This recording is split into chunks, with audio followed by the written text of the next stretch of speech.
5 चरणों में अपने बालों को फिर से कैसे उगाएं। चाहे आप उम्र बढ़ने के साथ बालों के झड़ने से बचने की कोशिश कर रहे हों या कुछ बालों को वापस पाने की कोशिश कर रहे हों जो आप पहले ही खो चुके हैं, इस वीडियो में मैं आपको समझाऊंगा कि कैसे अपने बालों को फिर से उगाएं और उम्र बढ़ने के साथ बालों के झड़ने से बचें। मैं डॉक्टर रावत हूं। मैं भारतीय मूल का, इंग्लैंड में प्रशिक्षित, कनाडा में स्थित एक पारिवारिक चिकित्सक हूं और healthgroupcoaching.com का संस्थापक भी हूं। वर्तमान में डबलिन, आयरलैंड में छुट्टी पर हूं, इसलिए इस होटल लॉबी में बैकग्राउंड में बज रहे रेडियो के लिए माफ करें। जिस तरह से मैं आपको इसे देखने की सलाह देता हूं, वह है अपने लॉन में घास उगाने की कोशिश करना। मूल रूप से 5 चीजें हैं जिन्हें आपको सही तरीके से सुनिश्चित करना होगा। यदि आप इनमें से किसी एक को गलत करते हैं, तो आपको वह परिणाम नहीं मिल सकता है जिसकी आप तलाश कर रहे हैं। तो वे 5 चीजें क्या हैं जिनके बारे में आपको सोचना चाहिए? नंबर 1 होगा धूप। आप यह सुनिश्चित करना चाहते हैं कि आपको घास उगाने के लिए धूप मिल रही है। नंबर 2 होगा पोषण उर्वरक। आपको मिट्टी में सभी सही पोषक तत्वों की आवश्यकता होती है। नंबर 3 होगा पानी देना। यह सुनिश्चित करना कि पोषक तत्व वहां पहुंच सकें जहां उन्हें जाना है, और यही आप पानी देने के साथ करते हैं। नंबर 4 होगा समग्र वातावरण। यदि वातावरण अत्यधिक शुष्क या प्रतिकूल है, तो यह समस्याग्रस्त हो सकता है। और नंबर 5 होगा बीमारी की अनुपस्थिति, खरपतवारों की अनुपस्थिति और अन्य पैरामीटर जो आपको वांछित परिणाम प्राप्त करने में कठिनाई पैदा कर सकते हैं। तो इन सभी चीजों के लिए बालों की वृद्धि का उदाहरण क्या है?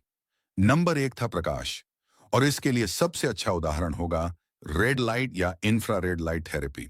उनकी प्रभावशीलता के लिए वास्तव में अच्छे वैज्ञानिक प्रमाण हैं। हेयर ट्रांसप्लांट के अलावा यह रणनीति सबसे प्रभावी प्रतीत होती है, विशेष रूप से जब अन्य 4 रणनीतियों के साथ मिलाई जाती है। यदि आप ब्लॉग पर जाते हैं, तो आपको FDA और हेल्थ कनाडा द्वारा अनुमोदित उपकरण मिलेंगे, जिन्हें मैं अनुशंसा करता हूं, जिसमें कनाडा में आई रिस्टोर डिवाइस और संयुक्त राज्य अमेरिका के लिए थेराडोम डिवाइस शामिल है। नंबर 2 है पानी देना, और खोपड़ी के लिए इसका मतलब है परिसंचरण में सुधार करना। यह एक वासोडायलेटर के माध्यम से होगा। यह या तो टॉपिकल मिनॉक्सिडिल या टैबलेट फॉर्म मिनॉक्सिडिल हो सकता है। बाद वाला केवल प्रिस्क्रिप्शन पर होता है। कुछ हृदय और हृदय वाहिनी जोखिम कारक होते हैं, जिनके बारे में आपके त्वचा विशेषज्ञ को सावधान रहना चाहिए। अन्यथा मानक टॉपिकल मिनॉक्सिडिल होगा रोगेन, और मेरे ब्लॉग पर विवरण में लिंक किया गया है। मैंने रोगेन के लिए लिंक दिए हैं। हम अब 2.5% रोगेन की अनुशंसा नहीं करते हैं। हम पुरुषों और महिलाओं दोनों के लिए 5% की अनुशंसा करते हैं।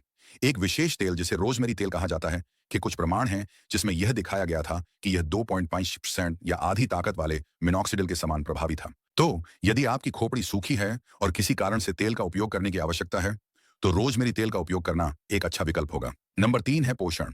यह सुनिश्चित करना कि आपके पास वे पोषक तत्व हैं जिनकी आपको आवश्यकता है, जो परिसंचरण के माध्यम से बेहतर बाल उगाने के लिए मिलेंगे। इसमें विभिन्न चीजें शामिल हैं, जिनमें जिंक, विटामिन, बायोटिन सहित प्रोटीन, कोलेजन और हाइल्यूरोनिक एसिड विटामिन सी शामिल हैं।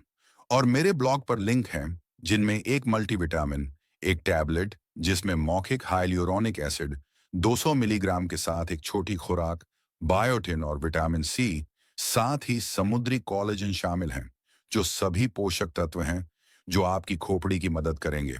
नंबर 4 है समग्र हार्मोनल वातावरण।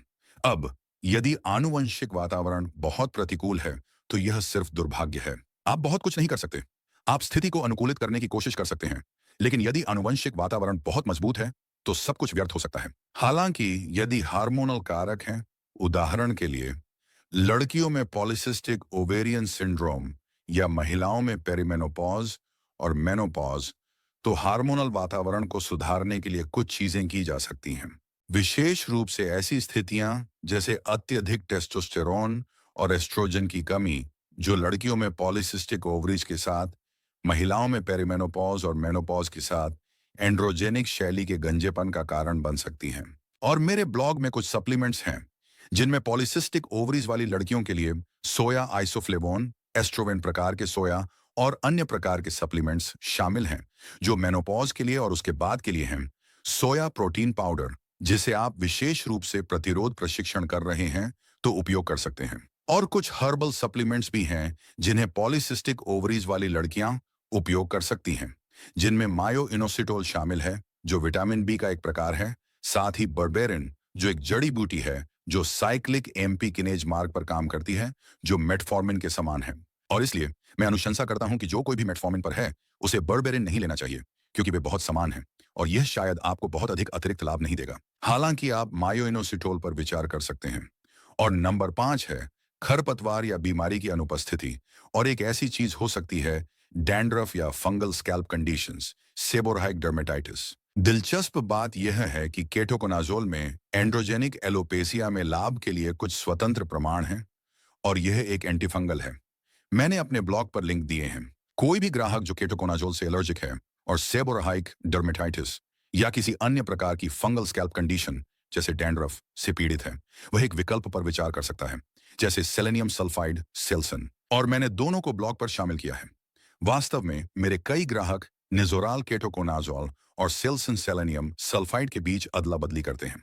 तो जैसे आपके बालों को प्रकाश, पानी, पोषण, एक अच्छा वातावरण और बीमारी की अनुपस्थिति की आवश्यकता होती है, वैसे ही आपकी खोपड़ी को भी प्रकाश, पोषण, अच्छा परिसंचरण, एक इष्टतम हार्मोनल संतुलन, साथ ही एक अनुकूल वातावरण की आवश्यकता होती है, चाहे वह आनुवंशिक हो या हार्मोनल या बीमारी की अनुपस्थिति जैसे डैंड्रफ, सेबोराइक डर्मेटाइटिस।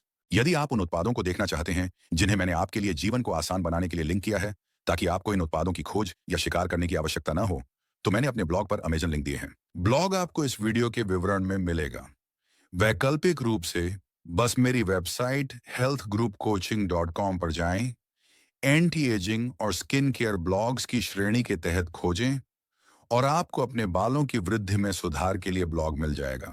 यदि आप किसी ऐसे व्यक्ति को जानते हैं जिसे इस वीडियो से लाभ होगा, जो इनमें से एक या दो चीजें आजमा रहा है लेकिन कोई परिणाम नहीं देख रहा है और संभावना है कि उन्होंने इन उपचारों को लेयरिंग नहीं किया है, उन्होंने केवल एक या दो को आजमाया है, अंतर्निहित सिद्धांत या उन्हें क्या हासिल करने की आवश्यकता है, यह समझे बिना, तो सुनिश्चित करें कि आप यह वीडियो उन्हें भेजें। और यदि आप इस प्रकार की सामग्री का आनंद लेते हैं तो सुनिश्चित करें कि आप सब्सक्राइब करें। सभी का ख्याल रखें। मेरी क्रिसमस, नया साल मुबारक हो और मैं आपको अगले वीडियो में फिर से मिलूंगा।